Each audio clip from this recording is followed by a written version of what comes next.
এই ধরনের ছবিগুলোর এখন ট্রেন্ডে আছে। সো আপনি কিভাবে আপনার স্মার্টফোন দিয়ে এই ধরনের ছবি নিজেই তৈরি করতে পারবেন, চলুন আপনাদেরকে প্র্যাকটিক্যালি সেটা দেখাই।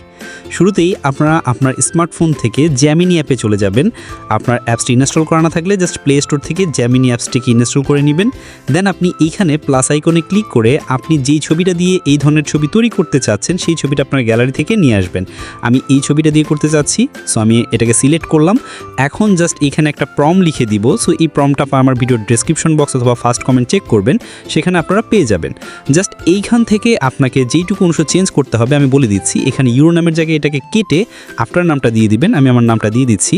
এখন ফেসবুক আইডির জায়গায় আপনার ফেসবুক আইডির নামটা দিয়ে দিবেন। আমি নামটা দিয়ে দিলাম, ব্যাস আমার কাজ শেষ। এখন আমি তীর চিহ্নটাতে ক্লিক করে দেই আর কিছুক্ষণ অপেক্ষা করি ছবিটা তৈরি হওয়ার জন্য। আপনারা অপেক্ষা করুন। দেখতে পাচ্ছেন অলরেডি কিন্তু আমার ছবিটা তৈরি হয়ে গেল। সো খুব চমৎকারভাবে সে তৈরি করে দিয়েছে। সো এখন ছবিটার উপর ক্লিক করব। ক্লিক করার পর উপরের দিকে ডাউনলোডের আইকনটা রয়েছে, এখানে ক্লিক দিলে এটা আমার গ্যালারিতে ডাউনলোড হয়ে গেল।